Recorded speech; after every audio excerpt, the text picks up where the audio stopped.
જે દેશની અંદર જજોને આફ્ટર રિટાયરમેન્ટ રાજ્યસભાની સીટનો લોલીપોપ ચૂસવો હોય, જે જજોના ઘરેથી 20-30 કરોડ રૂપિયા રોકડા રકમ મળી આવતી હોય, જે દેશની અંદર 5-5 કરોડ કેસો પેન્ડિંગ ચાલતા હોય, જે દેશની અંદર જજોને પોતાના સંતાનોને સરકારી વકીલ અને જજ બનાવવા હોય, એ દેશની અંદર સિસ્ટમ એ ગટર સમાન હોય, વિરોધ કરવા વાળા કોકરોચ હોય અને શાસન કરવા વાળા તમારી જેવા ગુંડણાઓ હોય. ચીફ જસ્ટિસ ઓફ ઇન્ડિયા દ્વારા એક નિવેદન આપવામાં આવ્યું.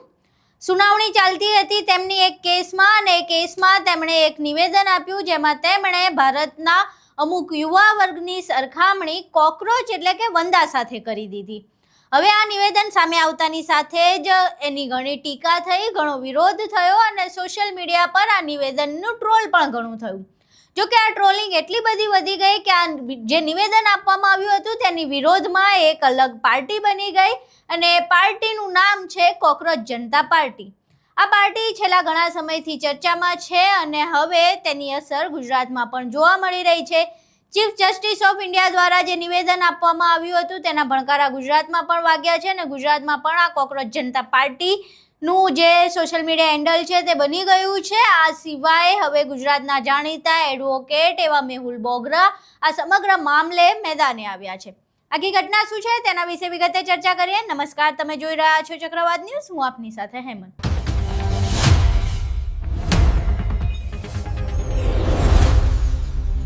ચીફ જસ્ટિસ ઓફ ઇન્ડિયા દ્વારા એક સુનાવણી દરમિયાન એવું કહેવામાં આવ્યું કે જે અમુક યુવા વર્ગ છે, જે બેરોજગાર છે, એમની પાસે કંઈ કામ ના હોય એટલે એ લોકો અમુક પત્રકાર બની જાય, અમુક સોશિયલ મીડિયા એક્ટિવિસ્ટ બની જાય, અને આ જે લોકો છે એક વંદા એટલે કે કોકરોચ સમાન છે. હવે આ નિવેદન સામે આવ્યું ત્યારબાદથી સોશિયલ મીડિયા પર જે યુવા વર્ગ છે તેમની ભાવનાઓ આહત થઈ ગઈ અને તેમને થોડું ઇન્સલ્ટિંગ ફીલ થયું. ત્યારથી આ નિવેદન ખૂબ જ ચર્ચામાં છે. આ સિવાય આ નિવેદન એટલે પણ ચર્ચામાં છે કારણ કે ચીફ જસ્ટિસ ઓફ ઇન્ડિયાએ જે વાત કહી તેને લોકો એવી રીતે પણ જોડી રહ્યા છે કે જે લોકો જનતાનો અવાજ ઉઠાવે છે, જે લોકો સરકારને પ્રશ્ન પૂછે છે, જે લોકો સરકારની સામે પડે છે અને તેમને ઉઘાડા પાડે છે, તેવા લોકોને ચીફ જસ્ટિસ ઓફ ઇન્ડિયાએ કોકરોચ કહી દીધા. અને આ વાતથી એ તમામ લોકો જે લોકો સરકારની સામે પડે છે અને તેમની નીતિઓને ઉજાગર કરે છે, તેમને ક્રિટિસાઇઝ કરવાનું કામ કરે છે, તે લોકોને પણ ભાવના આહત થઈ અને તે લોકો પણ વિરોધ કરી રહ્યા છે. હવે આ સમગ્ર મામલે એવા જ એક કોકરોચ કહી શકીએ કારણ કે જે મેહુલ બોગરા છે એ પણ સતત આવી બધી વાતને લઈને, સરકારના અમુક નિર્ણયોને લઈને, ટ્રાફિકની સમસ્યાઓને લઈને અથવા તો પોલીસ તંત્રની જે આપખુદશાહી હોય તેને લઈને વિરોધ નોંધાવતા હોય છે, જાહેરમાં ચર્ચામાં રહેતા હોય છે. એવા મેહુલ બોગરાને પણ જાણે હવે પોતે એ નિવેદન એમના માટે આવ્યું હોય એવું લાગ્યું હશે અને એટલે એમણે આજે આખું કોકરોચ વાળું કેમ્પેન ચાલી રહ્યું છે તેને લઈને પોતાની વાત મૂકી છે. અહીં સાંભળીએ મેહુલ બોગરા આ સમગ્ર વિવાદમાં શું કહી રહ્યા છે. આપણે બધા કોકરોચ એટલે કે વાંદાઓ છીએ, આવું હું નથી કહેતો.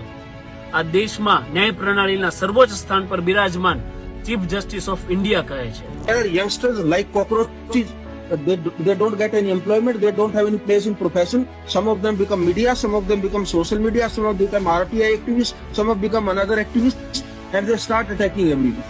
મુખ્ય ન્યાયાધીશના કહેવા મુજબ આ દેશનો યુવાન જે સોશિયલ મીડિયા ઉપર સરકાર સામે વિરોધ કરે છે, એ યુવાન પાસે નોકરી ધંધો નથી, કોઈ રોજગાર નથી, અને એ આ સિસ્ટમમાં માત્ર ને માત્ર એક કોકરોચ છે.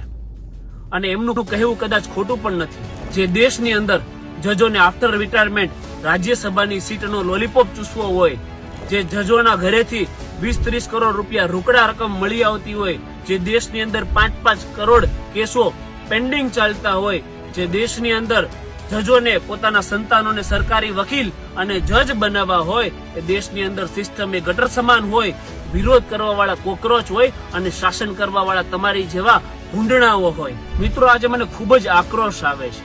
એનું મુખ્ય કારણ એ છે કે આ દેશની અંદર જો કોઈ યુવા નોકરી લેવા માટે એક્ઝામ આપવા જાય તો નીટની રાજ્ય લેવલની કે દેશ લેવલની તમામ એક્ઝામોના પેપર ફૂટી જાય.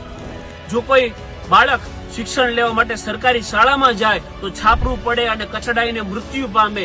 આ દેશની અંદર ડગલે ને પગલે તમારે મસ્ત મોટો ભ્રષ્ટાચાર આપવો પડે. આ દેશની અંદર શિક્ષણ અને આરોગ્ય શૂન્ય હોય તો એવા કેસોની અંદર સુઓ મોટો લઈ અને જજો દ્વારા સરકારોને ખખડાવવી જોઈએ, પણ એવું નહીં થાય. આ દેશમાં શું થશે કે જો કોઈ યુવાન એ વિરોધ કરશે, એની પાસે ના તો પોલિટિક્સ છે, ના પાવર છે, ના પૈસા છે, ના કોઈ ઓળખાણ છે, એમ છતાં પણ એ વિરોધ કરે છે, થોડા ઘણા પૈસા ભેગા કરે છે અને એક વકીલ રાખી અને કોર્ટ સમક્ષ જાય કે અમને ત્યાંથી ન્યાય મળશે, ત્યારે એને ન્યાય નહીં પરંતુ એને ડીમોટિવેટ કરવામાં આવે છે. પરંતુ તમારી જેવા 2-3 વર્ષ માટે આવે અને આવીને જતા રહેશે, એનાથી અમને કોઈ ફરક પડતો નથી. જ્યાં સુધી અમારા લોહીમાં, અમારી નસોમાં કસુંબીનો રંગ વહે છે ને, ત્યાં સુધી અમે આ દેશને સાફ સુથરો ક્લીન સમુદ્ર બનવા માટે હંમેશા મથતા રહીશું. અમારામાં પ્રાણ છે ત્યાં સુધી અમે લડતા રહીશું. એ સાથે ઇન્કલાબ જિંદાબાદ, ભારત માતા કી જય.